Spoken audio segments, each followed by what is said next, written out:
Back in 2018, we did 3 episodes based on the history of American Kempo. They are the origin of, the evolution of, and then history on the Kempo crest. Now, we've gotten a lot more viewers since then, so what we're doing now is, now it's the end of the year, things are kind of wrapping up, and we're putting our efforts into next year's video topics. We are re-releasing all 3 Kempo videos in one video here. So for those of you who have not seen it yet, here you go. Here's all 3 episodes, easy access. Now, for those of you who have already seen it, we've added additional information, and you can find those timecode marks below in the description. So thank you all so much for your support. Keep an eye out for 2021. We've got several more history of topics in the works, and we can't wait to get into our material and see what next year has to bring. Thank you so much, and enjoy the presentation.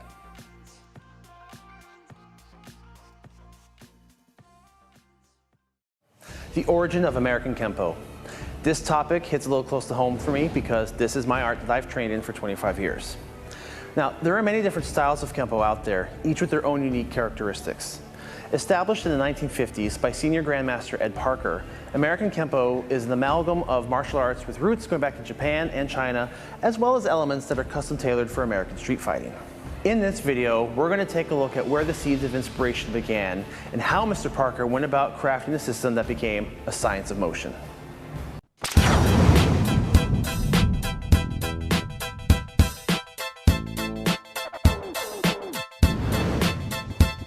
Kenpo karate has a long history of various Japanese, Okinawan, and Chinese roots. This video is going to explore specifically the type of Kenpo that was brought to the United States and developed into Ed Parker's American Kenpo system. Ed Parker does touch upon some of Kenpo's historical development in his Infinite Insights book series, which can be found in the description below. This story begins with a man named James M. Matosi. James Matosi was born to Japanese parents in Kona, Hawaii in 1916. Just shy of age 4, Matosi was taken back to Japan to receive a formal education and upbringing. It was during this time growing up there that he studied and learned the family system of Chuan Fa, or Chinese Kempo. Matosi's ancestors had continually modified and grew the system to include a balance of religion and humanities along with a fighting art.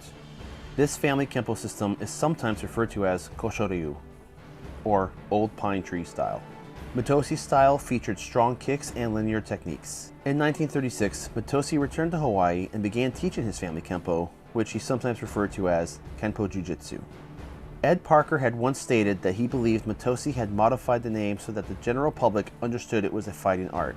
As the name Kenpo was not familiar at the time, however, Jiu-Jitsu was. One of Matosi's most prominent students was a man named William K.S. Chow. Chow had various martial arts training growing up, including a background in boxing, jiu-jitsu, and karate. He trained under his Chinese-born father and eventually under James Matosi. This is where Ed Parker believed the seeds of the modern system of American Kempo were planted. James Matosi taught linear techniques and takedowns, while Chow's father had taught him many circular movements. Having grown up on the streets of Honolulu and in constant street fights, Chow saw value in merging the two ideals together and into a system designed for American street fighting. He began to modify and grow this art into what he ultimately called Garaho Kenpo. Now, before going any further, let's talk about the name. There is a lot of confusion regarding the difference between Kenpo and Kempo. Going back to the Chinese root word of Chuan Fa, this translates into fist law. When Chuan Fa is translated into Japanese, it becomes Kenpo. However, in the rules of kanji, when a character ends with N, it is pronounced with the N sound, except when followed by another character that starts with P. In that instance, the N will make an M sound. This would mean that Kenpo is technically spelled with an N, but should be pronounced with an M. Through romanization, it is sometimes spelled Kempo, but we are at the point where translation errors have created 2 ways to spell and pronounce the same word. Edmund K. Parker was born in Honolulu, Hawaii in 1931. He started his martial arts training at the age of 12 when he began to study judo, earning his black belt 6 years later. He also later trained in boxing and was even an amateur boxing champion. But it was at the age of 16 that his martial arts path took its first major turn. At a church function, Parker met a man named Frank Chow, who was telling everyone about a street fight he had just won against a local bully. Frank Chow had a small build, and Parker was doubtful of his claims until Chow demonstrated the techniques he had used to defend himself. Parker was impressed, and he became a student of Chow. Having been involved in multiple altercations himself growing up, he constantly asked Chow questions and showed a great desire to truly understand the system. One day, Frank Chow told Parker that he had taught him everything that he could, and that he should seek out his brother William, who at this point was a top instructor in Honolulu. Parker sought out William Chow and knew immediately he was on the right path. Chow was quick and exhibited an extreme knowledge of human mechanics and motion. This is where Ed Parker began to develop a deep analysis and critical thinking in the martial arts. In 1949, Ed Parker moved to Provo, Utah to attend Brigham Young University. 2 years later, the Korean War broke out and Parker found himself drafted into the Coast Guard. Almost as if fate had planned it, he was stationed in Hawaii where he would be able to continue his training with Chow full-time. When the war ended and Parker was to return to the university, he had made plans with Chow to open Kempo karate schools in the mainland USA upon his graduation. The two agreed, and Parker returned to Brigham Young University. While he was there, he established the Kempo Karate Club and began teaching. During this experience, Parker took every question, comment, and disagreement and began to rework the Kempo system, implementing key concepts of motion that Chow had taught him. This was the beginning of the living system that would become American Kempo Karate.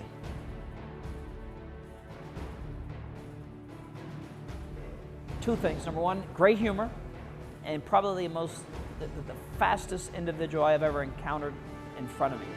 I mean, you knew when he was in a room. He was dynamic. It was like a gun exploding. Realizing that modern American fighting needed further development, he began to cultivate the seeds that William Chow had planted. Parker added new concepts, altered existing methods, and removed anything he felt was obsolete. He constantly modified his Kempo and implemented a system of laws and principles that would become the backbone of the art. As his teaching grew in popularity at BYU, the school asked Parker to conduct a basketball halftime karate demo, which proved very successful. Soon, Parker was teaching various students, including local law enforcement and even part-time at the local gym. In 1956, Ed Parker graduated from Brigham Young with a bachelor's in sociology, and he accepted a job at a new gym in Pasadena, California. However, the deal fell through, so Parker made the choice to open up his first Kempo Karate school instead and established the Kempo Karate Association of America. In 1957, Ed Parker authored the Kempo Creed, which would be recited at just about every Kempo school from there on out, including today. We even have our own kids recite this in every class.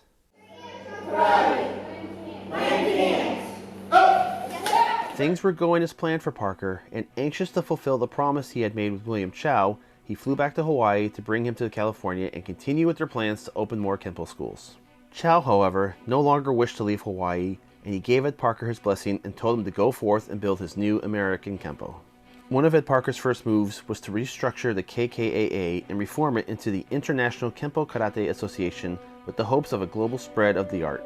He reworked the emblem and developed what is today the most iconic image of the American Kempo Karate system, the IKKA Kempo Karate crest. This crest, worn over the heart of each practitioner, is infused with symbolism and tributes.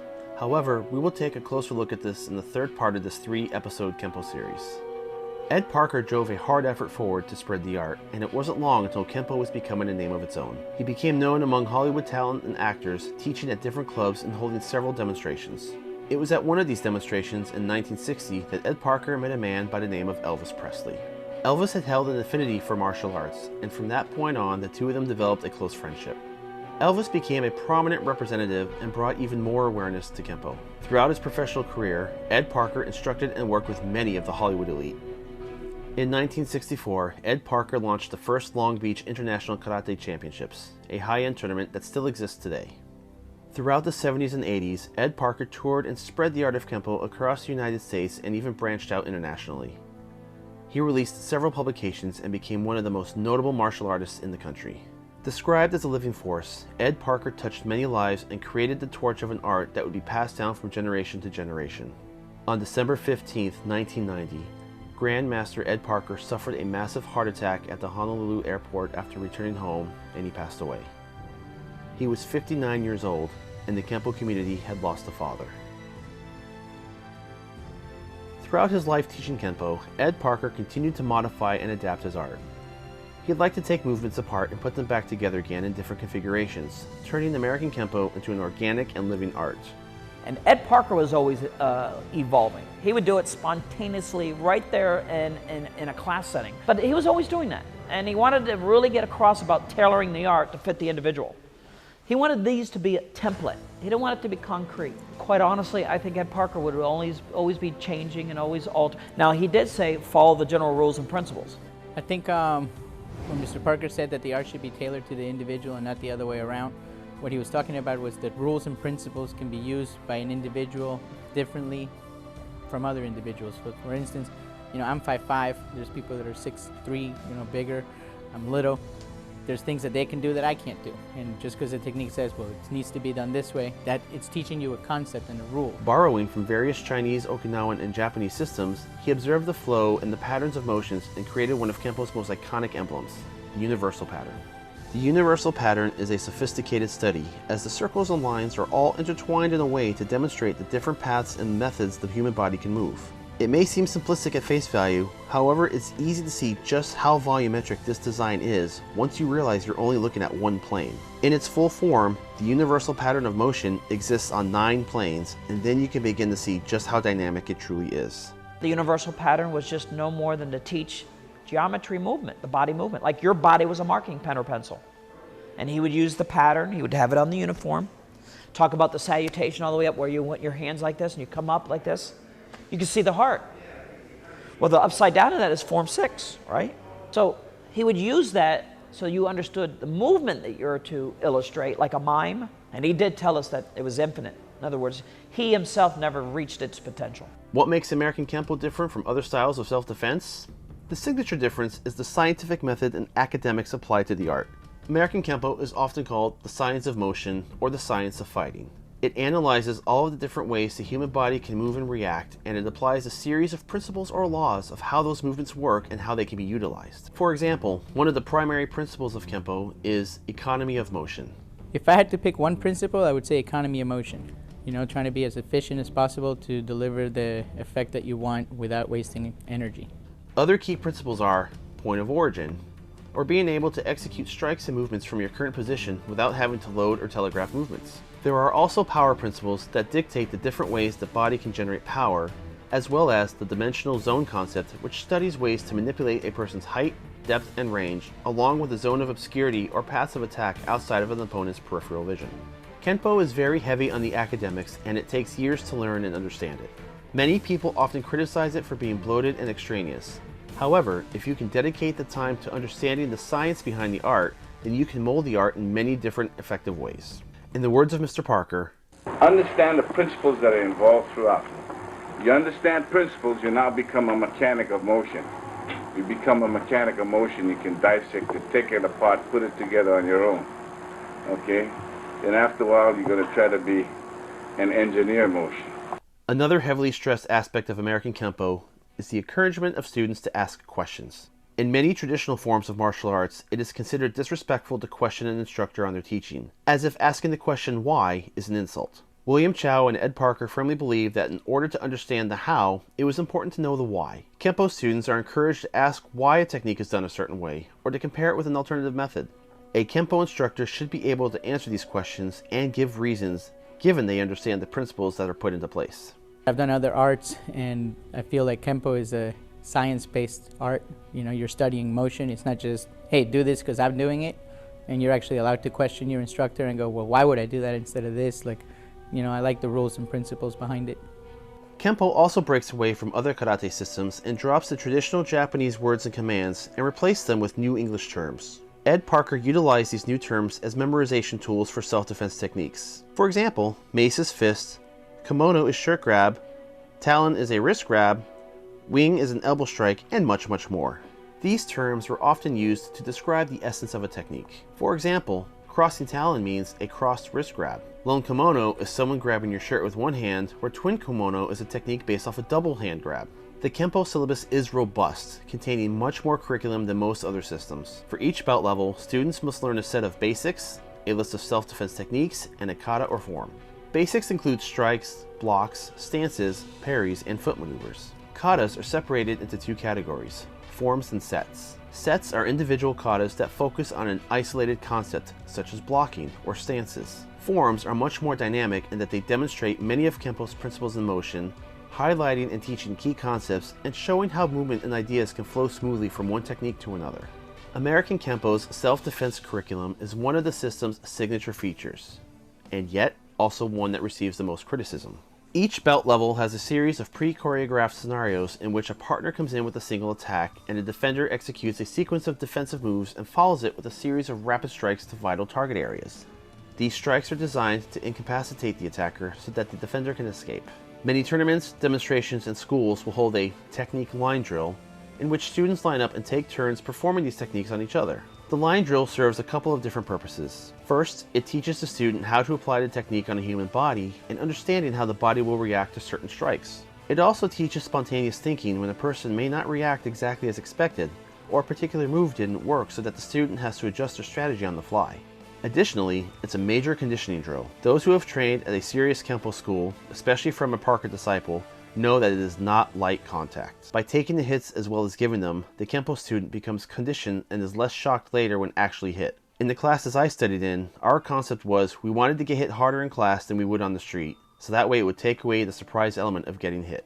Now, this is where the controversy begins. The two most common criticisms are, you can't choreograph a fight, and no one is going to just stand there while you hit them 20 times. The answer to that is absolutely 100% correct. A fight will never go as choreographed, and no one is just going to stand there and let you tap dance all over them. However, the Kempo techniques are not actually meant to be performed exactly as they are written. I think when people say Kempo is choreographed, they don't realize or they don't understand that the techniques are not designed to be followed as a recipe, but they're designed as teaching tools to teach you the moves and basics and the rules and principles of Kempo.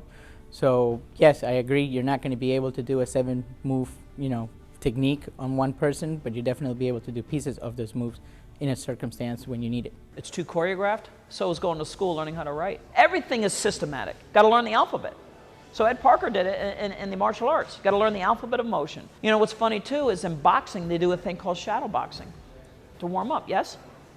Nobody ever critiques that. But a Kempo guy or a martial artist on social media does their form. Boy, everybody comes out of the woodwork on how they're the best. Not realizing forms and kata is the same as shadow boxing in boxing. You're just doing solo training without a partner. Just giving you the memory of sequence. Each technique sequence is designed to teach specific principles or ideas. One technique will introduce an attack, while another might demonstrate how a power principle can be used. Another may highlight the concept of point of origin, while yet another shows new stance changes. Each self-defense technique teaches nuggets of information that are embedded in a sample sequence to show how they can be used. In reality, none of those sequences are meant to work exactly as they are written. There are actually 3 phases of Kempo self-defense: the ideal phase, the what-if phase, and the formulation phase. So the differences between the ideal is when everything goes according to the way the technique is written, the attack is perfect, your defense was perfect, the timing is executed perfectly, so it's ideal. You get the response that you wanted. The what if is, somewhere along that, something changed, they maybe threw in or they moved their hand to a different position, now you have to alter or change the technique. And then formulation or the freestyle is when you don't know what's coming and then you just have to react and shift from one technique to another. Ideal is to teach them, this is the threat, this is what we do. Because in the educational world, this is the word, this is how you pronounce it. Now let's give you a couple more words. Add them to this, you have now it's a sentence. Once you get into the tune of I've never been in that position before and you start to build up a sense of bravery, it's no longer foreign to you. But if we give you this punch, this kick, this attack, it's no longer foreign to you. So we teach you all these possible positions in the ideal. Then what if I go to do an elbow and they block me? Well, what if? We teach you that you find your own solution. And we may fix and give that to you too, hence extensions. And a lot of the extensions are just more additional information to complete categories. If you could do it with your right hand, let's teach you with the left hand. For the classroom setting. This is our laboratory, by the way. Out in the street, it's on you. There's where the last stage comes in. Grafting, formulation, spontaneous. Just go through it. If I threw this punch, you've seen that before. If I've done that grab, you've seen it before. If I put you in a reverse armbar, you've seen that before. If I threw a combination, you've seen it before. For most people who don't study Kempo, only usually ever see the ideal phase and judge the system on misplaced choreography without understanding that there is a lot more to it that is not seen at demos or tournaments. Traditionally, karate black belts are called dans and are named by their translation of first dan, second dan, and so on. In American Kempo, the word degree is used, and each degree actually has a title. Mr. Parker liked to view Kempo as an educational and academic system, so black belt ranks started with junior instructor and worked their way up to senior master. Depending on which curriculum you followed, by the time you reach 3rd to 5th degree, you've been through the entire written curriculum and have completed all of the official testing. From that point on, a person moves up the black belt ranks by teaching, analyzing and implementing new concepts, and by contributing back to the art of Kempo. American Kempo Karate can be an amazing system to study. However, it also has one of the most polarized communities. When Mr. Parker passed away unexpectedly, he left a major gap in leadership. He had not appointed a successor, and in his absence, many chiefs stepped up to lead the tribe. However, due to Kempo's ever-changing nature and from constant modifications Mr. Parker implemented, each generation of his black belts had a different version of Kempo than the next. This led to some nasty politics of the system and brought on a lot of "my version is better" sentiments. The politics in American Kempo, unfortunately, are just like the real world. You know, everyone has their own opinion, and if you don't agree with them, then you're not doing Kempo. Politics will always be. If it bothers you, it will. If it don't, that's why they have a delete button on your keyboard. So that reminds me of a joke about how many Kempoists does it take to change a light bulb? 100. 1 to do it, 99 to tell him that's not how Mr. Parker taught him. This is really unfortunate because the system can be incredibly flexible as long as you still adhere to the mechanics and principles and the foundation of the art. There are many Kempoists that recognize this and embrace the difference and share different tactics with other practitioners. And in that respect, Kempo has a fantastic sense of brotherhood and camaraderie. But others lose sight of that, and when that clash happens, the politics get ugly and at times become toxic to the Kempo community. American Kempo Karate. It's heavy in curriculum, there is a lot to learn, and it takes a while to become good at it. But if you find a school that can teach you the science and principles behind it along with critical thinking and application, then it can be a highly effective art. I would only encourage anybody listening, go to anyone you can that's considered part of that generation that is from the 60s, 70s, 80s, and up till 90 that I was a part of. Get them now because they're getting up to the point we're losing them, either by bad health or just because they're older or they're retiring. So they may not be around. But we do have a responsibility to groom the next generation correctly. I'd rather have the ability to congratulate a new white belt or a new yellow belt versus someone doing a self-promotion. You know, we need to be, it's like birth, right? Congratulations on your new baby. You know, we need some more birth.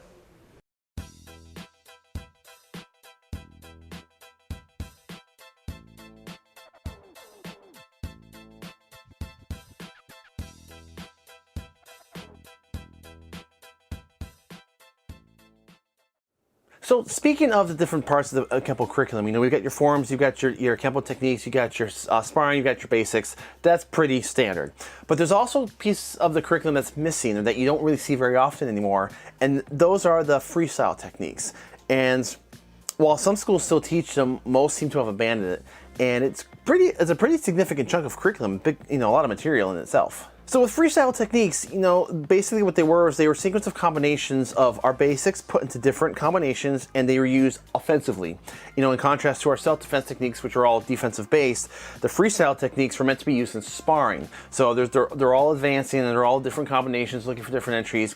And what they were meant for was they were meant to be a bridge between the self-defense techniques and sparring. Because one of the criticisms we always hear is, oh, you never see these self-defense techniques work in sparring. No, that's not what they were meant for. And the freestyle techniques were kind of a place to bridge ideas, because the Kempo techniques teach us principles and how the basics work together. Well, now you take those principles and you put them into an aggressive combat style, and then you take that practice and you try to see what you get to work in sparring. So it definitely had its place in their curriculum. Personally speaking, I only saw the first few combinations back in like 94, 93, 94. Our school had them for a little bit, so we maybe for the first year we trained a little bit in the first couple belt levels, but then my instructor dropped them. And honestly, I didn't give them a whole lot of thought until many years later, and I realized, oh yeah, I wonder what happened to the freestyle techniques. So that's something I'm doing a little bit more of a deep dive into. But they were an interesting part of the curriculum if you look at it at a certain perspective. So the way the sequences work is they're combinations of letters and numbers, and each letter and number corresponds to a very specific basic move. And you know, our techniques teach us specific principles, you know, like how to cancel an opponent's height, how to check zones and stuff like that. Well, so that's applied here. So for the example, sequence B1A, that's the first freestyle technique we learn. B stands for the base maneuver, which is the starting maneuver that we apply in our system. And, you know, generally speaking, you're in your fighting position, you take your lead hand, you kind of check and you pull down the opponent's lead hand, and what that does is simultaneously you're canceling their height, width, and depth. And that's what the principle's teaching you. And then from there, so that's what B stands for. That's the base maneuver, that hand check and pull down.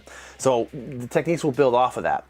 The one means in place switch. So we're not stepping forward, we're not moving, we're in place switch stance. And then the A, the lowercase a, stands for a punch to the face. So B1A means we're doing that base maneuver, the pull down check, we're doing an in place switch and doing a reverse punch to the face.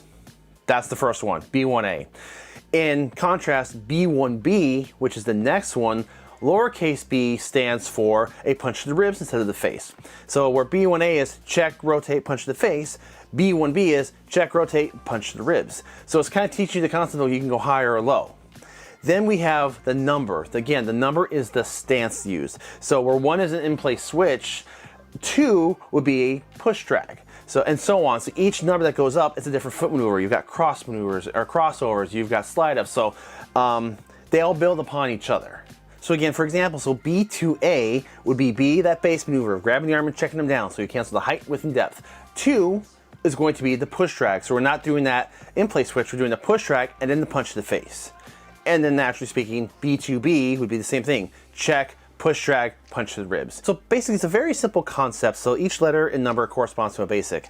Now where it gets confusing is, and I'm not gonna lie, it can get pretty complicated as you advance up in the belts because you got a certain handful of sequences for each belt level. Once you get up into like the blues and the greens, the sequences get long, and I'm not gonna lie, it looks like somebody sneezed while typing. And you look at it like, what does that mean? Because you got K's, you've got other stuff in there, but honestly what it is once you learn the base maneuver, you're only adding a little module at a time. So by the time you get to these later techniques, the later sequences, these others should be second nature and it should be smooth. And the truth of the matter is, it's just like the self-defense techniques. They're not written in stone. It's not saying you have to do this base maneuver, you have to do the push drag, you have to do the punch.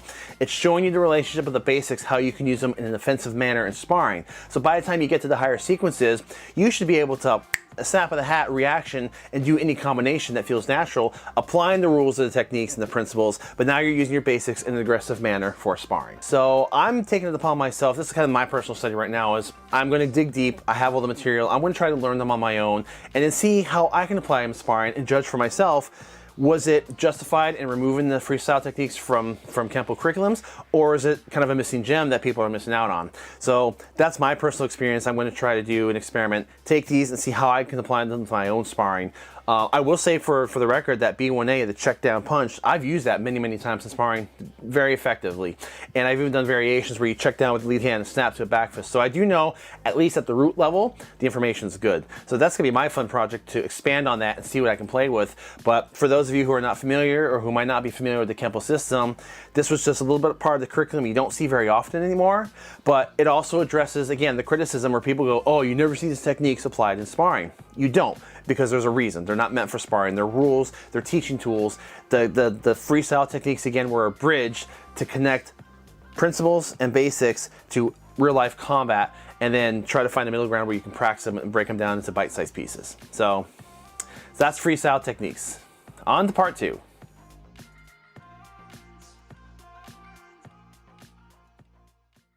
Last week, we took a look at the origin of American Kempo Karate. That included the summary of how Senior Grandmaster Ed Parker took Chinese and Japanese influences, modified them heavily, and developed his own system of self-defense. So let's take a tour of some of the larger variations of the art and examine the evolution of American Kempo Karate.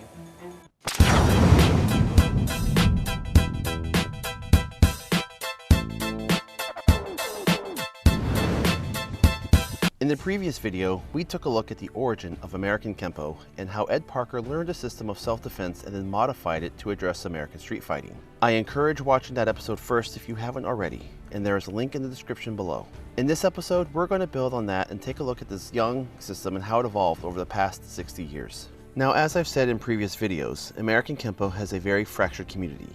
There is a great divide between different organizations, which often result in some nasty politics. Many of those politics and disagreements stem from the changes in the system we're going to be going over today. Now, with that being said, the intention of this video is not to take any sides, discuss those politics, or to point any fingers at who may or may not be doing Kempo correctly. Our goal today is to explore the system of American Kempo and the stages it developed over the life of Ed Parker and some of the directions it has branched off to today. To summarize, a man by the name of James Matosi brought his family's customized style of karate from Japan to Hawaii, where one of his top students, William K.S. Chow, took it, blended it with his family's Chinese art background, and created what he called Karaho Kempo. Hawaiian-born Edmund K. Parker trained hard under Chow, and with his blessing, took this system and over his lifetime modified it into a systematic art, emphasizing a scientific mindset and teaching it as a study of body mechanics. Mr. Parker was like a bigger-than-life person. His energy, I don't know if you've ever been in the same room as him, but when he walked into the room, it was like just an energy that you can't describe. You knew that there was something special about him that you didn't want to, test or try. I actually have felt him do some stuff on me, and even up as he got into his, later 50s and close to his passing, he was still moving, pretty good. He still moves very fast, very powerful, very explosive. It was impressive to see, It was scary to be on the other end of it, hoping that he was going to, have good control, because things were coming at you fast and hard. American Kempo teaches its students an array of basics, which include strikes and maneuvers, as well as a whole curriculum of principles and laws of motion. These principles are then put into a series of example self-defense sequences. Katas, or forms, are also taught to teach the student a deeper study of those principles and how the mechanics of the system can flow together. These principles, along with extensive sparring and freestyle tactics, create an extremely robust self-defense system. But he had been in quite a few, street altercations that he could kind of see what worked, what didn't work, and so it was cool to know that it was a battle-tested art. It wasn't just something that was given to you and said, do this, and this is why. Ed Parker also believed in allowing his students to adapt the art for themselves and encouraged open thinking and contributions to the system as long as they adhere to the underlying principles. He wanted to tell people is no matter how you look at things, you're going to find your strong points. I don't want to say it's complex, but it is sophisticated to the point where it's not an ordinary practice, because Ed Parker knew that some of the components of what we taught were going to be situations against a skilled fighter, not just someone who's just throwing a punch, kick, or coming up on you. And he also wanted you to find solutions. This opened the door for Kempo to become an organic community art. As a fun side note, for those of you who are familiar with Adriano Emperado, he and his brother Joe were both top students under William Chow at the time Ed Parker began to train with them. Adriano would later go on to become one of the founders of Kojukenbo, a martial art with a mixture of karate, judo and jiu-jitsu, Kenpo, and boxing. Although it took a very different path than Ed Parker did, it's interesting to think of how many arts today stem from the same roots. Ed Parker began teaching at Brigham Young University and eventually opened up his first Kempo school in 1956 in Pasadena, California. The Kempo he taught at this time was derived from the system he had learned from Chow.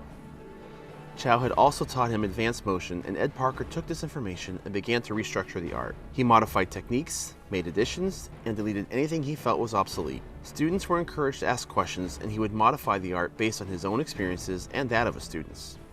To Ed Parker, understanding why a technique was used was just as important as learning how to perform it. Based on the fact that we are allowed to question our instructor, and growing up when I was doing traditional karate and taekwondo, and I used to hear people say, when my instructor used to say, jump, and you say, how high? I said, that's a lie. I said, when my instructor said jump, I jumped. If he wanted me to go higher, he'd say higher. You never questioned your instructor. I said, and one of the first things I learned in American Kempo was to ask questions. You need to know the why. Why are you doing this? Why would we do that instead of this? And that to me is superior, because understanding it makes it so much easier for you to relate to it. In 1960, he released a book called Kempo Karate, Law of the Fist and the Empty Hand. This book was a fantastic guide for those training in the art at the time. It is loaded with instruction on traditions and etiquette, conditioning drills, both mental and physical, the study of human anatomy, basic strikes, and his entire curriculum of self-defense techniques. It is interesting to note that throughout this entire book, he refers to the system as Kempo Karate, not yet calling it American Kempo. As the system grew through the years, it was referred to by many names, such as Original Kempo, Traditional Kempo, Chinese Kempo, Ed Parker's Kempo, and eventually American Kempo. Some of the distinct features of this version of Kempo that differ from today are the belt ranks and the organization of self-defense techniques. In this curriculum, there were only 3 belt colors: white, brown, and black. White belts received brown stripes during promotion, brown belts received black stripes, and black belts received red stripes, which red often represents the color of mastery. Ed Parker also created the KKAA, or the Kempo Karate Association of America, as well as starting the Long Beach International Karate Championships in 1964. This event drew martial artists from all over the world and still exists today. The emblem for the IKC can be seen in full color, representing all the belt colors of Kempo Karate at that time. The self-defense portion was composed of 62 techniques grouped together based on the attacks such as tackles, grabs, punches, weapon attacks, and so on. This would be the basis of what would become the web of knowledge, or the way techniques would be categorized based upon the way a person was attacked. Each technique was broken up into modular steps and were simply referred to as 32A, 32B, 32C, and so on. As Ed Parker's system of self-defense grew, he wanted to spread out and open more schools and introduce Kempo Karate to more of the American population. In doing so, however, he understood that the system would need to be modified, and he wanted to put together on paper a standard curriculum that would be taught at each Kempo school, keeping dojos unified and the quality of teaching consistent.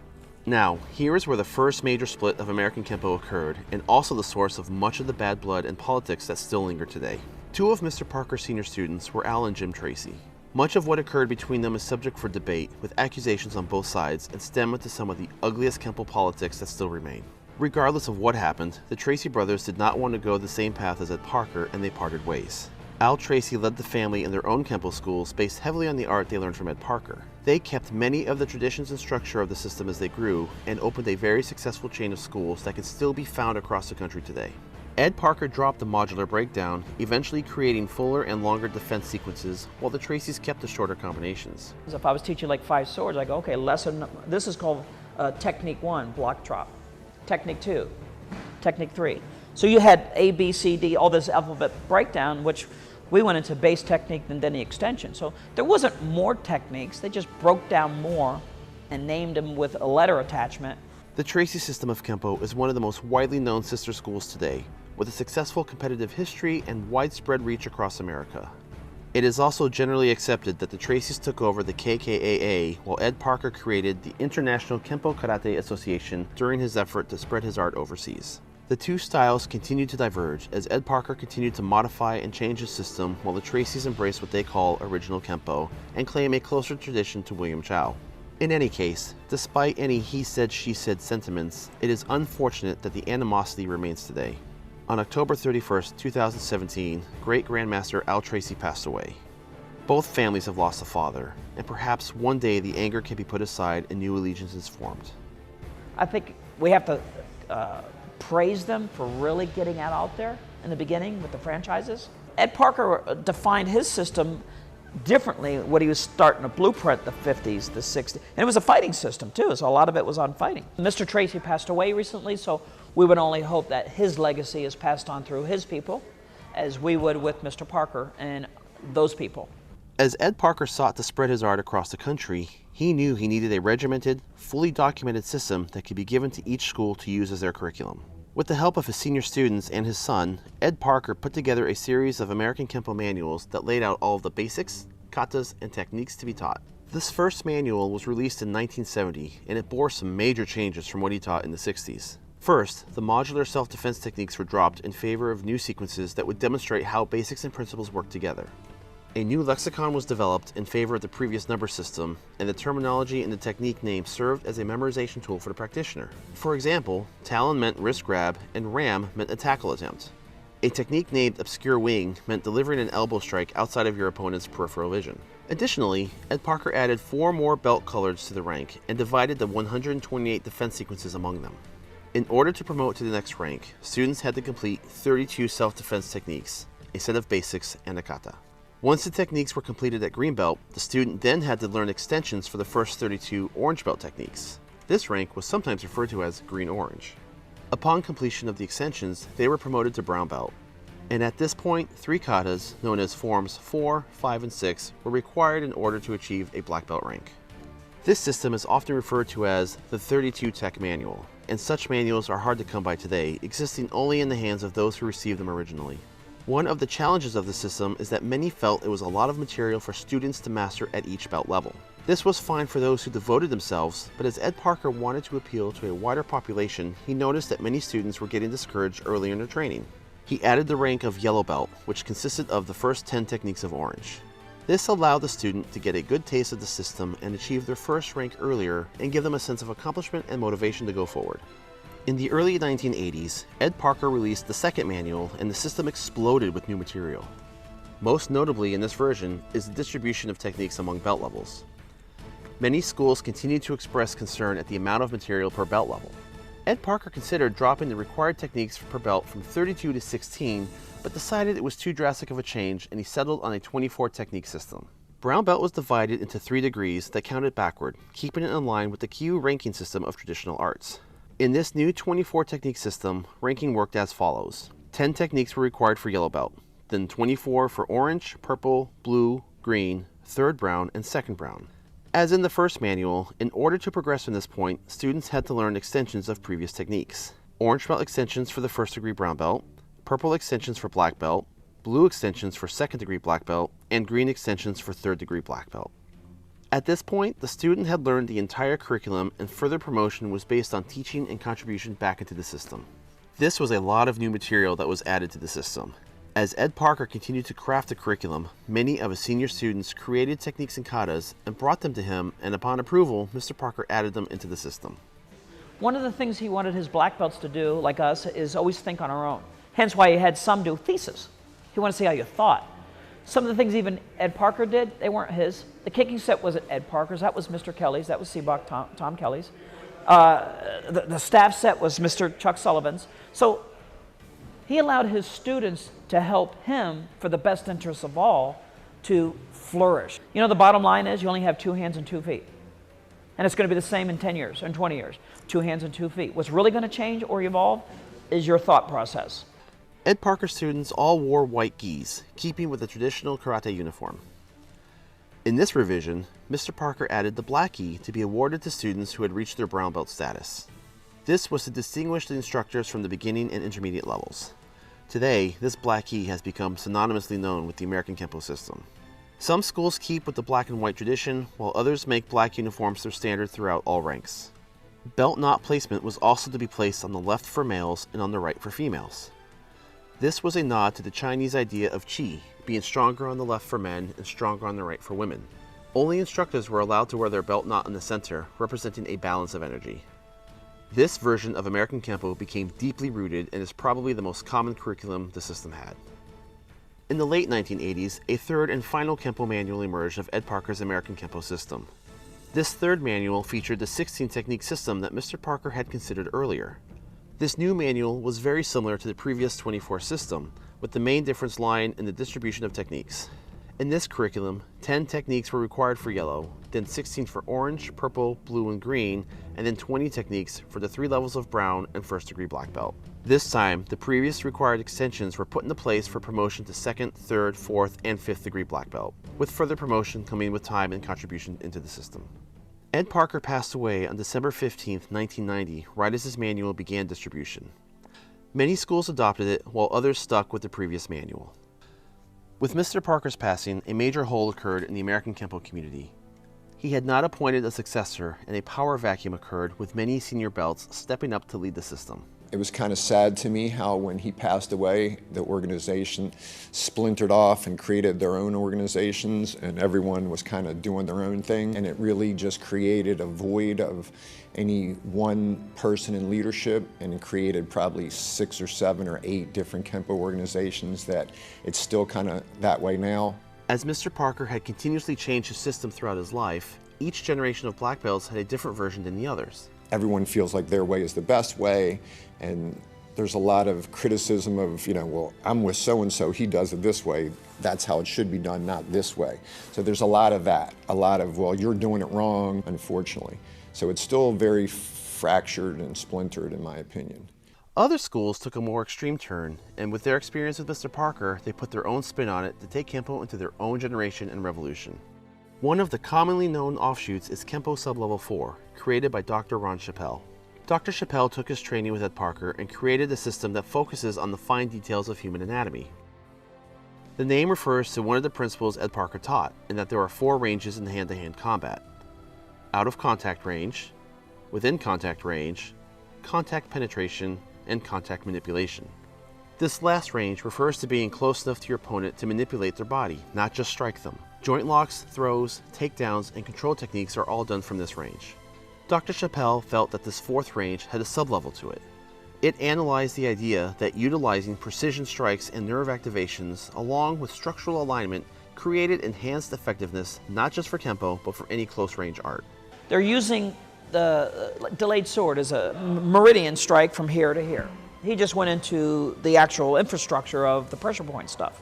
So anybody who's into those pressure points, they were just going into their research, and it's still under research. Jeff Speakman is one of Mr. Parker's most notable students. He was an ambassador for American Kempo into the film media and starred in well over a dozen films. There isn't a Kempo student alive who hasn't heard of Mr. Speakman or his 1991 film, The Perfect Weapon. Jeff Speakman was a very close student of Mr. Parker, and they were working together while The Perfect Weapon was in production. Mr. Speakman has become a well-known figurehead in the American Kempo community, and his organization is home to Jeff Speakman schools all over the world. He has remained a respectable name in Kempo and has continued to carry on the quality of Mr. Parker's teachings. What might be perhaps his most notable achievement, and definitely one that's become widely known in the martial arts world, is his Kempo 5.0 system.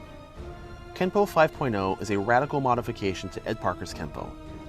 He drew inspiration from Mr. Parker in taking an art and modifying it to fit today's needs. There is no secret that Brazilian Jiu-Jitsu has become widely popular in America and that MMA has taken a firm hold in the sporting world. Explosive techniques, expert takedowns, and a highly effective system of ground fighting has made Brazilian Jiu-Jitsu a formidable art. When Mr. Parker first began to craft American Kempo, boxing and judo were popular arts, and stand-up fighting was the norm. Now, while ground fighting and wrestling has been around for centuries, it wasn't until recent years that the Gracies and other schools brought Jiu-Jitsu to the mainstream American masses. Realizing this new trend, Jeff Speakman sought to create a new version of Kempo that incorporated it.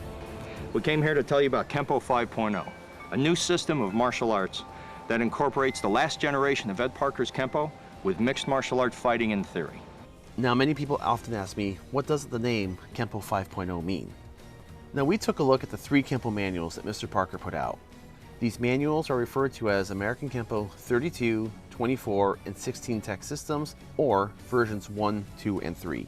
In the 24 Tech Manual, or version 2, there was a massive curriculum expansion with many new techniques developed by him and his students.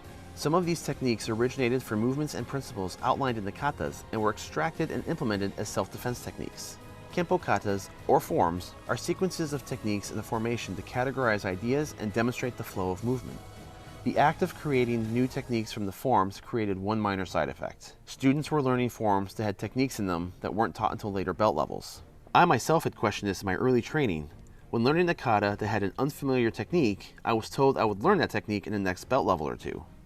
In his teachings and continuation of American Kempo, Mr. Speakman created a new manual and restructured the organization of techniques so that they were learned at the same time as the forms. This new manual went out to all Speakman schools, bearing the words version 4.0 in reference to being a 4th manual. With Kempo 5.0, Mr. Speakman and his top students have crafted a completely modified version of the American Kempo system. The most notable change is the inclusion of ground fighting. Takedowns, locks, submissions, chokes, and other Brazilian Jiu-Jitsu techniques are featured in an effort to teach students how to utilize and defend against ground fighting. Additionally, techniques are now organized by what is called combat models, so that techniques that are based off a similar scenario are grouped together and teach variations of a situation. I like where he's going with the grappling. I like the grappling. I myself do jiu-jitsu. I'm a blue belt. And so I think it was a good idea to incorporate grappling into Kempo. Which I applaud in that he has the courage to say, you know, we need to change and we need to do things a little bit differently, moving into a more modern society that has this to deal with now. So I, tip my hat to him in that way for creating something of his own with a little bit more practicality of learning, not necessarily saying that you want to go to the ground all the time, but God forbid you get taken to the ground, it's better to know what you're doing, what your opponent's trying to do, than to not have that knowledge. It's still Kempo, so he uses the Kempo upper body entry, and then he goes into the grappling stuff. So, God bless him. And anybody like Jeff or anyone who's out there keeping the torch burning and carrying on the flame to the generations to come, I applaud them. Mr. Speakman is also a firm believer that a student needs extensive sparring and fighting experience in order to make their self-defense effective. Part of Kempo 5.0 is a rigorous freestyle program called the 5-0 Fighter, and has students spar in a complete fight, from stand-up all the way down to the ground and into chokes and submissions. With the heavy blend of traditional Ed Parker Kempo, ground fighting, and freestyle sparring, Jeff Speakman's Kempo 5.0 is a very dynamic and unique system. And he's not the only one making the change, as many schools across America are now teaching their own blend of Kempo and Brazilian Jiu-Jitsu. I have had the fortune of being able to train in a variety of Kempo that includes Tracy Kempo, traditional Ed Parker Kempo, Jeff Speakman's Kempo 4.0 and 5.0 system, as well as a customized Kempo Brazilian Jiu-Jitsu hybrid curriculum. They all have something wonderful to offer and have a rich history that continues to grow today.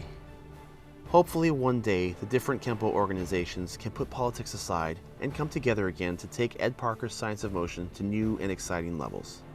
Again, one of the things that I'd like to see in the future would be a unified Kempo, where we're all together working towards the same goals, regardless of, how many people do things differently.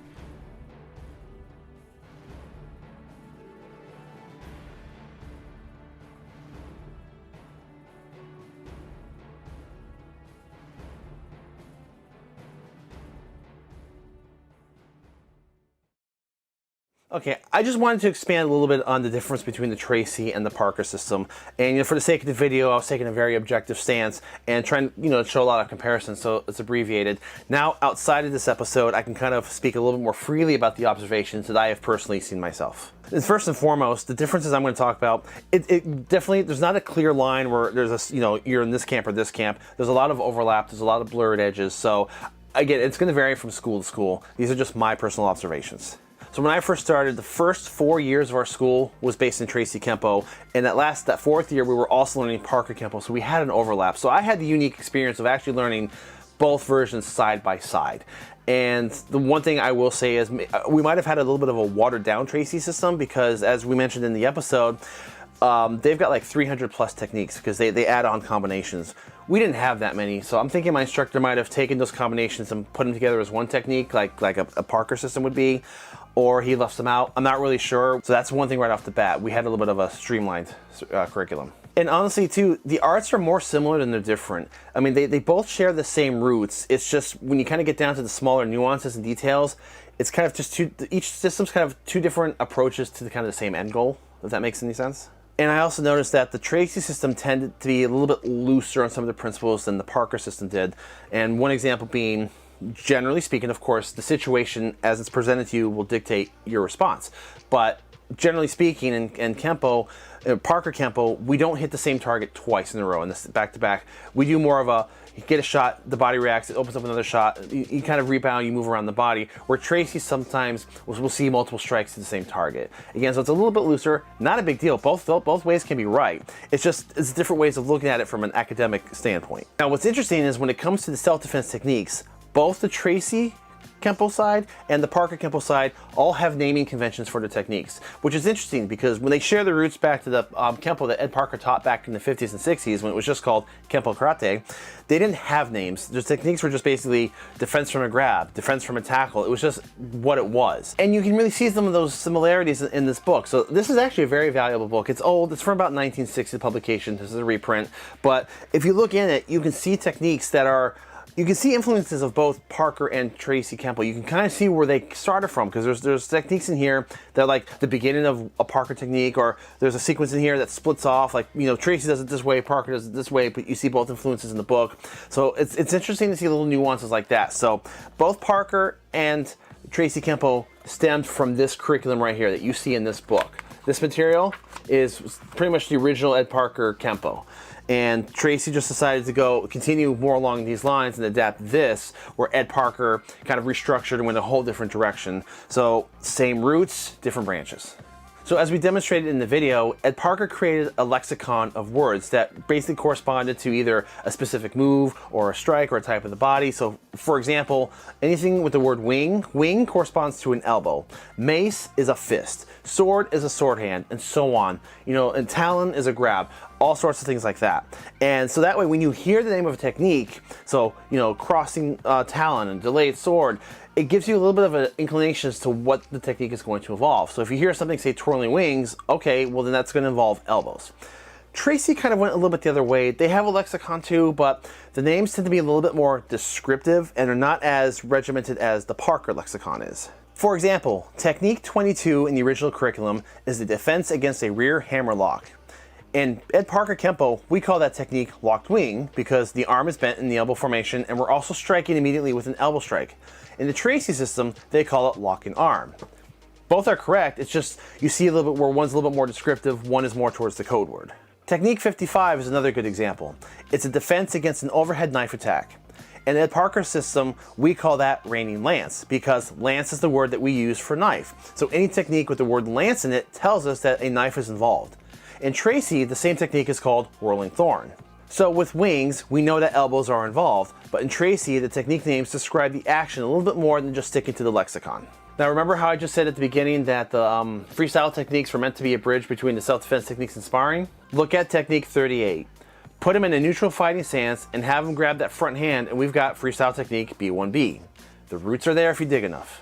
Now when it comes to the katas, you know, in Kempo we've got short form and long forms, and many Tracy schools retain that and teach the same forms, but I've also noticed that the Tracy system tends to also add what's called universal forms, which are a little bit different. Some Parker schools have it, but my experience, I've seen it mainly on the Tracy side. I've also heard people describe Tracy system as a little bit more linear, more driving action, kind of similar to Shotokan, where Parker's more, you know, more dynamic. To be honest, that wasn't my experience. You know, I found the techniques to be very similar to each other. I've seen both Tracy and Parker schools, ones that will spar, ones that don't. So I've also heard some, you know, people say that Tracy tends to produce more fighters, where Parker produces more academics. In some cases, yes, but in some cases, no. Like I said, it really comes down to the individual school. I know fantastic schools that teach academics, but they don't spar. But I also know Kempo schools that spar all the time and kind of even neglect the academics a little bit. So that's going to come down to the individual location. So bottom line, honestly, when it comes down to it, the Ed Parker American Kempo system and the Tracy Kempo system, they're very similar. Yes, they have their nuances and subtle differences, but they both stem from the same roots, and it really comes down to which flavor of Kempo you like. It's just two different paths getting to the same destination. And I'm really curious if any of you out there who have experience in either Parker or Tracy or both, what are differences that you've observed? I'm curious to know. Please leave them in the comments below.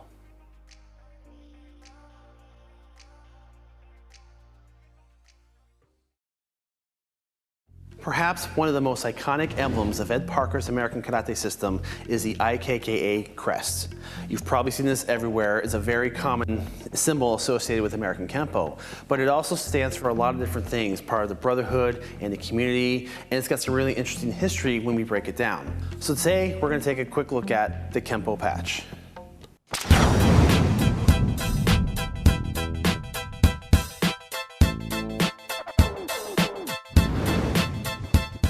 In the first video in this series, The Origin of American Kempo, we explored how Hawaiian-born Edmund K. Parker took the style of self-defense taught to him by William K.S. Chow and adapted it for American street fighting.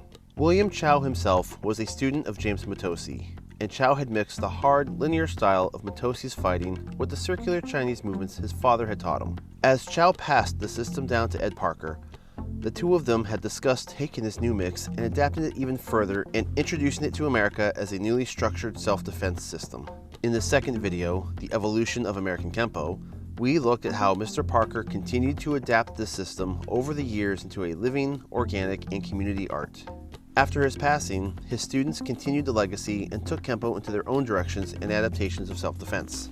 Despite all of the interpretations that Kempo has gone through, much of the symbolism still remains. The two most prominent icons in the American Kempo system have to be the tiger and the dragon. While Kempo is a modern art, Ed Parker did not want to forget its roots. The tiger and the dragon go back into deep Chinese mythology and often represent a balance of energy. The two are also often seen entwined in various yin-yang formations to highlight this concept. In American Kempo, their presence is no less significant. The tiger represents a grounded physical strength. It has raw power and is dangerous to be trifled with. As Mr. Parker describes it in his Infinite Insights book, the tiger represents earthly strength derived during the early stages of learning. This is the stage where the individual is more impressed with his own physical prowess. The dragon represents a spiritual strength and an achievement of wisdom. If the tiger is the power the student first learns in the training, then the dragon is the state of enlightenment that comes with experience and seasoning in the art. Also in Mr. Parker's words, the attitude of the dragon is the ultimate goal of Kempo. Armed with this attitude, an individual will not be afraid of the opponent, but of what he can do to the opponent. Thus, he turns his back and walks away from an unwarranted conflict, confident that he could have been the victor. One of the most important lessons that I try to impart on my students is, confidence. To have the ability to use martial arts doesn't mean that you need to go do it. You should have the confidence to walk away from a situation. I always tell them, the best fight is the one you can avoid. This duology is a major component of most Kenpo systems, and their relationship together is included in Kenpo's most iconic emblem, the Kempo crest. The Kempo crest is the image that Ed Parker and his brother David composed while forming the International Kempo Karate Association, or the IKKA. Previously, Mr. Parker had been running the KKAA, or Kempo Karate Association of America, and it was represented by a fist emblem with the art's name. For the IKKA, Parker wanted an emblem that embodied the philosophy and integrity of the art. It stood for a lot of things. It stood for, the tiger being physical strength, the dragon being spiritual strength. The shape of the crest was in a certain way that if you betrayed the art, they would cut you off with the axe at the bottom. Just the way it was shaped and things like that. There was a lot of meaning. Generally, if you look at the shape, it has the arch on the top, which meant anyone under the top of the roof is protected like family. You watch it. The arcs on the side is to give out evil and separate evil spirits. Okay? And there's the axe on the bottom, which means if you do something to deface or to wrongdoings, if you will, or something that's not in a loyal content or embarrass, humiliate, you could get yourself cut off. In other words, you were asked to leave. Now that we have the boundary set, let's take a look at the inner elements. Featured in the center of the crest is the circle and the line patterns. These represent several different ideas. First, the circle represents a continuous flow, as in life having no beginning or end, or the perpetual motion of techniques. According to Mr. Parker, the circle also represents the concept that all moves evolve from a circle, and it represents the bond of continuous friendship, and also that the circle is the base of our alphabet. The lines overlaid onto the circle also represent a few different ideas. First, it was Mr. Parker's homage to the original 18 hand movements found in the old Chinese arts. Additionally, if you imagine yourself standing in the center of the circle, the straight and diagonal lines represent the entry lines of attack from an opponent, as well as the paths of movements a practitioner can step to. Kempo is also an art that mixes both linear and circular movements and techniques, and one of the principles of the system stem from the concept of how they can cancel each other out. Generally speaking, a linear attack can be countered by a circular motion, and a circular attack can be cut short by a linear action. Also residing in the crest are both the tiger and the dragon, still representing strength and wisdom. Their placement is as such. The tiger, stemming from earthly strength, is positioned at the bottom, with the dragon placed above, the essence of a higher learning. As the tiger and dragon are present to retain the yin and yang balance of the art, and in respect of Kempo's Chinese roots, so is the Chinese lettering on either side of the crest. This is a nod of respect and remembrance to Kempo's early roots. The script on the left reads, Spirit of the Dragon and the Tiger, and the text on the right is, Law of the Fist and the Empty Hand. There's the Chinese elements to the side, which stood for the Law of the Fist, Spirit of the Tiger and the Dragon. Ed Parker was very respectful to the Chinese, and they had high regard for him. That's why I used the Chinese lettering in there. Tiger on the bottom, dragon on the top. Tiger stood for earthly strength. Most of us have that physical tenaciousness if we tap into not quitting. And we give you those physical skills, which empowers the mind. Now we have courage and bravery because I did the I can attitude. Concept of the dragon is to look down at the tiger and say, calm down, be calm, think before you respond. So the dragon is really that spiritual side we hope that you have within yourself. Empathy, sympathy, mindfulness. Finally, we have the colors. The interior foundation is white, like the art whose foundation is that of the beginning student, and the crest walls are black, as the art is shaped by those who become proficient in it. The circle is gray, symbolic of the brain, often referred to as gray matter, and is the combination of both black and white, showing that wisdom is being both an experienced martial artist and a student. The red lettering of Kempo Karate represents small increments of mastery that are added to the professorship of black belt ranks. The color breakdown of the tiger and the dragon is a little more dynamic. As the tiger represents the early and raw strength of the students, it bears the early rank colors of white, yellow, and orange. The dragon, representing the higher wisdom and mastery of the art, is colored in red. However, the dragon never forgets its roots and retains the lower rank colors and trace. In the case of the patch that is worn on a uniform, it is typically red with yellow fins. However, in more elaborate illustrations, the dragon is composed of many colors, including all the belt rank colors of the system, showing that even as a master, the dragon can call upon all experience and never be too arrogant to go back to any level. All of the symbolism is immortalized within the IKKA, or Kempo crest, and it is worn as a patch over the practitioner's heart. This was the definitive icon of Kempo for many years. These factors of Ed Parker's patch have a lot in the beginning that meant a life lesson, and it went over the heart was the art. Got to have it in your heart, okay? Which meant it's lifelong. That's the easy way of saying it.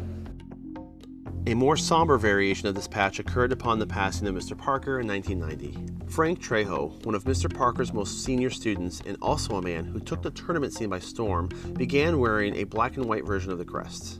That was Frank Trejo's patch.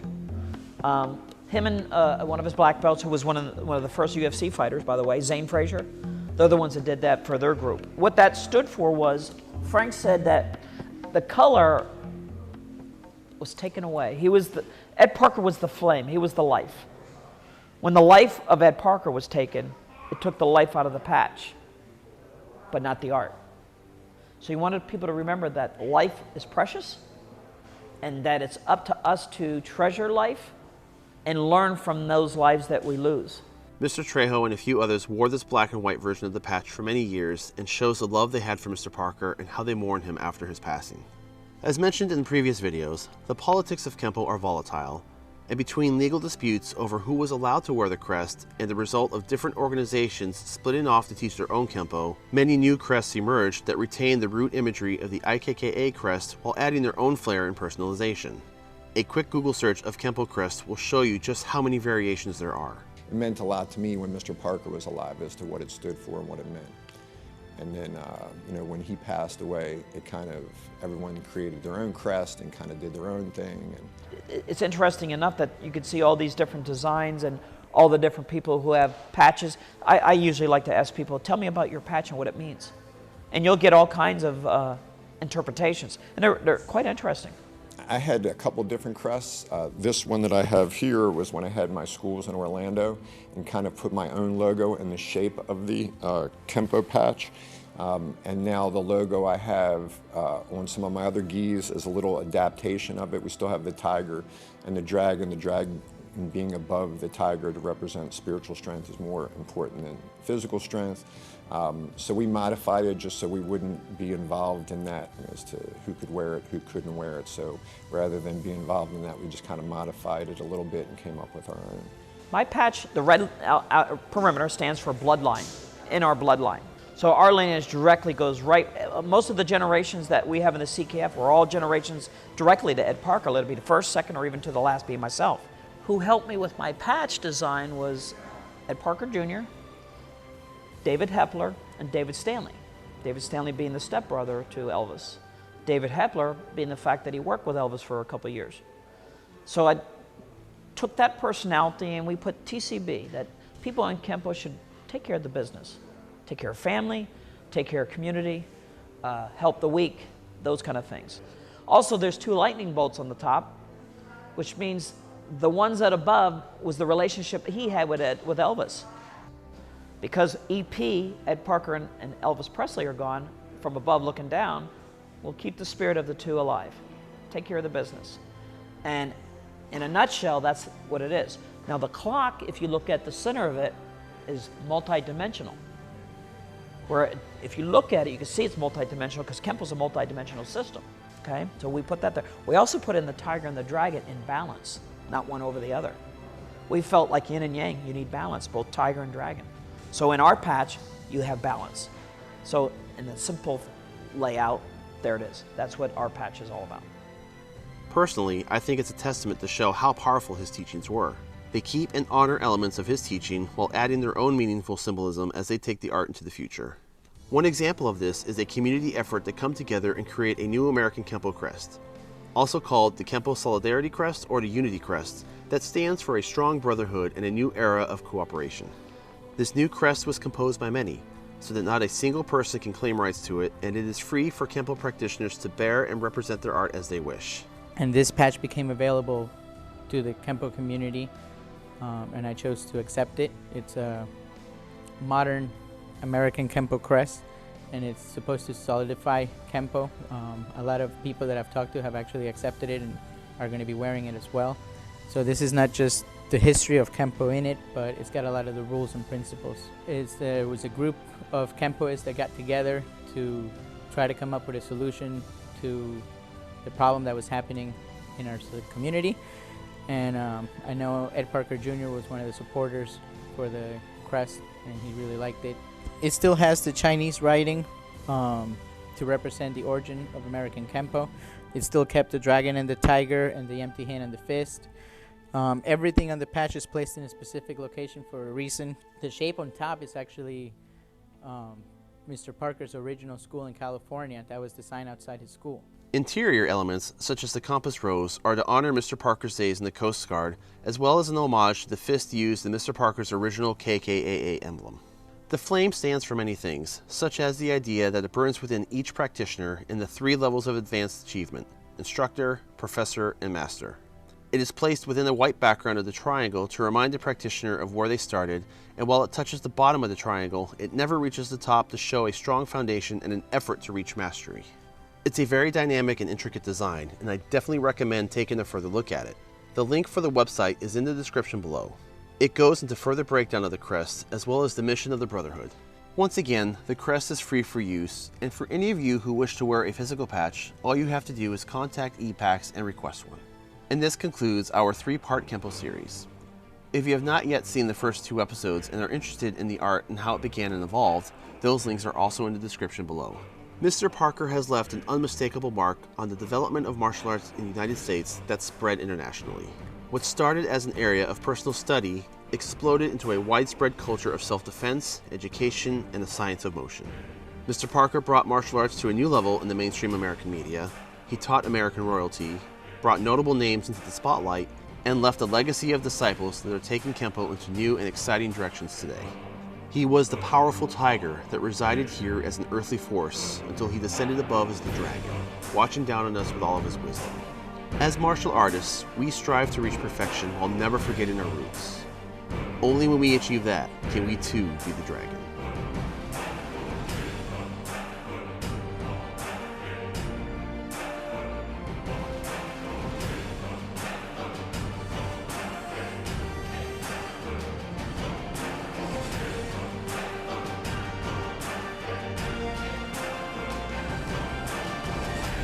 So that's today's look at the IKKA patch. Hope you liked it and enjoyed it. I enjoy the symbolism behind it, and I enjoy seeing how the community has embraced it and taken it in different directions. And as we continue to do these videos and look at other arts, we're gonna break down the other symbols and emblems of their arts as well, because part of it is martial art, and it's symbolic and they have meaning. So we will go into further in-depth reviews of those as well. Okay, so for this subject, I wanna talk about forms. And this is, when I made these episodes, I wasn't quite in the mindset of forms as I am now. It's been a couple years since I've done these. My history of art kata is a little bit complicated. Our school changed so much where, one instructor changed curriculum multiple times, we changed locations, we changed instructors. Our school went through so many changes that sometimes our forms were there and they weren't. So when I first started, we learned the forms, we just kind of memorized them, and they were just part of the curriculum. We didn't really question it. Later, another instructor came in and broke them down and taught us more information about the forms. Then they disappeared, then they came back. But bottom line, the reason I want to bring this up is because Kempo forms tend to be very, very different than a lot of other martial arts. And I'm finding myself intrigued and doing more of a deeper study now. I'm actually putting more effort into my forms and katas now than I ever did because I want to understand more. Now that I've discovered there's actually quite a bit of information embedded. And if you're interested in bunkai at all, Kempo katas and Kempo forms will give you a wealth of material to work with. So our forms are broken up into 2 basic categories. You have your dictionary forms and you have your encyclopedia forms. And the dictionary forms are the first 4 forms that you learn in Kempo, which is short form 1, long form 1, short form 2, long form 2. And the reason they're called definition forms or dictionary forms is because what they do is they're actually taking basics and they're all composed of small motions and basics, whereas the later forms, the encyclopedia forms, are a lot more dynamic and they explore more thematic, more themes in relation to each other. This is more of a teaching tool and teaching basics in motion. So Kempo forms all teach the same basic 3 ideas. 1, you show the rules and principles of motion. 2, you demonstrate that everything has an opposite and reverse. And 3, we show these by giving an example. And sometimes when you look at Kempo, this spreads out to the whole Kempo system. Everything has an opposite and reverse. And sometimes they're spread across. So you might learn a technique or you might learn a motion in a form, but the reverse or the opposite of that, you might find in a technique later. So that's actually where it really gets fun to start to look at the relationship. Again, this is all academic, and this is the academics and the bunkai is for you, but trying to find everything complete like the references is quite the treasure hunt. Another thing to note about dictionary forms is all the dictionary forms, the first 4 forms, all start from a horse stance, whereas all the later forms start from a natural stance. So short form 1 is the first form that we learn as a white belt, and it teaches a few different things. 1, it teaches you your primary blocks. You're up, you're in, you're out, and your downward block, and you're applying it moving versus, when you first learn the blocks, you're stationary. Now we're traveling. And we're also traveling on the 4 main lines, front, back, side to side. So you're 12 o'clock, you're 3 o'clock, you're 6 o'clock, you're 9 o'clock. That's the travel. And the form also focuses specifically on the power principle of torque. That's the only power principle at play right now. Again, you're learning basics, and this form is the foundation for the next 3 forms to build on top of it. So for example, the next belt level we learn long form 1. And basically this takes short form 1 as the foundation and it adds to it. So for example, we're still traveling on the same lines, 12, 3, 6, and 9. But the difference now though is with each block, we're now applying a counterpunch. And that is now introducing the forward bow. So now we're seeing a stance change for the first time in our system, or at least as a student experiences this for the first time, we're seeing that in motion. So now we're doing block with a counterpunch and a stance change. It also has little highlighted motions for the deeper studies, has hints at what's coming up in the future forms. And the cool thing about long form 1 is any changes it makes either relates directly to the form coming up or it refers directly to the form previous, like short form 1. And as an example of that though is short form 1, technically speaking, you do on one side. Most people teach it and most people practice it, you do it on both sides for repetition. But academically speaking, in an interest of category completion, it's not necessary because the second side of short form 1 is embedded in long form 1. It's just done at the end when we do in blocking isolations. If you really look at it, it's short form 1 but on the reverse. So that's what I mean. There's links to each one and it builds on top of that. And it's kind of cool to do that study and see that relationship between the forms. So then that takes us to short form 2.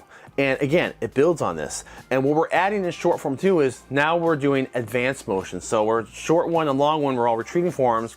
Short 2 and long 2 are advancing forms. And not only are we advancing, it's also teaching you strikes now, blocks and strikes with the lead hand. It's adding the power principles of gravitational marriage and backup mass. So now we're doing our full power principle teaching. And it's also teaching us how to move on the diagonal lines versus just straight lines.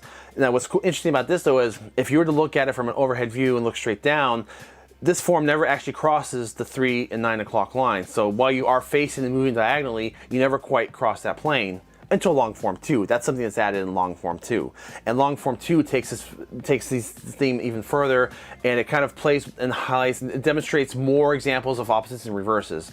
So like I said, it keeps building on each other. So these first 4 forms, short 1, long 1, short 2, long 2, they're all building blocks. They're almost like stories to a building. You keep adding on to it. And from there, those first 4 floors, you've got a really solid foundation, and now you've got your motion defined so that the next forms going up explore more essay topics, more thematic relationships, and these encyclopedia forms kind of really more highlight to show you how the science of the motion and how the system works together.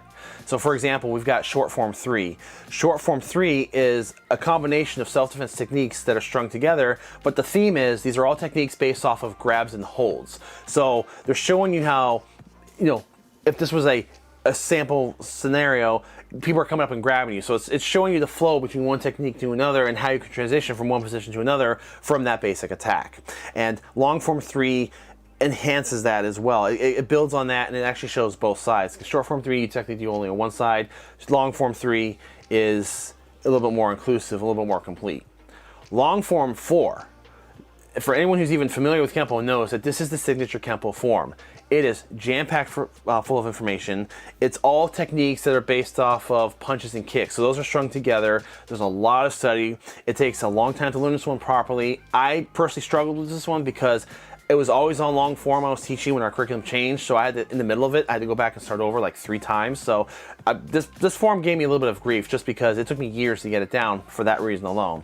But this is the one you see at tournaments perform the most because it's got so much information and it looks the most Kempo of the forms. And technically, it's also very lengthy to demonstrate. So technically, there is a short form 4. But it's basically, it's abbreviated where you're only showing one side of each technique and it alternates. That's for tournament purposes. It's not taught that way in the curriculum. And there's no more short forms from this point going forward. They're all full-blown forms. So Form 5 goes further, and Form 5 are all based off self-defense techniques that result in takedowns. So they're strung together and they show you the relationship of that flow. And Form 6 is a combination of techniques that are weapons-based. Defense against weapons, defense against knives, clubs, and guns. And those are the core forms. And those you'll find in pretty much every single Kempo school that teaches traditional Ed Parker Kempo. Technically, there's a Form 7 and 8. And there's a little bit of debate and controversy with these forms because some people say that Ed Parker never fully developed them. Some say his students did. There's a lot of conflict of information. I've seen footage of Ed Parker teaching at least part of Long 7, so I know it's at least out there to some degree. So you have some schools that won't go past 6. Long 7 is a stick form, and what's interesting about that though is it basically teaches you techniques and how the dynamic changes when you have a weapon in your hand. So it's definitely, I think it's worth learning. My instructor started teaching me it a little bit. It was never part of our official curriculum. When I saw the first half of it, I thought it was really cool. I definitely want to go back and learn it some more. Form 8 is kind of the same thing, but it's with knives. And historically speaking, we're not going to hear Parker develop this form or not. So you're much more likely to find 7 out there. 8's a bit of a rare form, and if you come across it, I'm not sure what version you're going to come across, but it's out there, but in small amounts. And I've heard theories and I've heard rumors that the Parker was planning Form 9 and 10. Again, as far as I'm concerned, that's hearsay. I was never privy to that information. I don't know how valid that is. A lot of things are said. It could be possible. He passed away while he was still working on the form or working on the system. He was changing Kempo up to the day he died. So who's to say what he had planned and what he still had on the back burner. But I just thought this was a really cool study. So for anyone who's really interested in forms and Bunkai study at all, you're going to find a wealth of information in the Kempo forms. They're not just sequences you memorize. They take years to break down. And even now, like 27 years into my training, I'm still going back to short form 1 and learning stuff I didn't know that was there before and how it relates to other techniques. So there's an absolute wealth of knowledge. So if kata's your thing, if you're interested from an academic point of view of kata and what they teach, you'll have no shortage of information for the Kempo forms. So thank you guys so much for watching. We really appreciate all of your viewership and all of your support for the channel. We're going to be doing this also for Shotokan and Kyokushin, so look for those coming up in this week and next week. And like I said, coming up next year, we got a lot more history videos coming, and we can't wait to get started right away and dig into it. Thank you so much. Hope you guys have a great, safe, and happy New Year, and we will see you soon.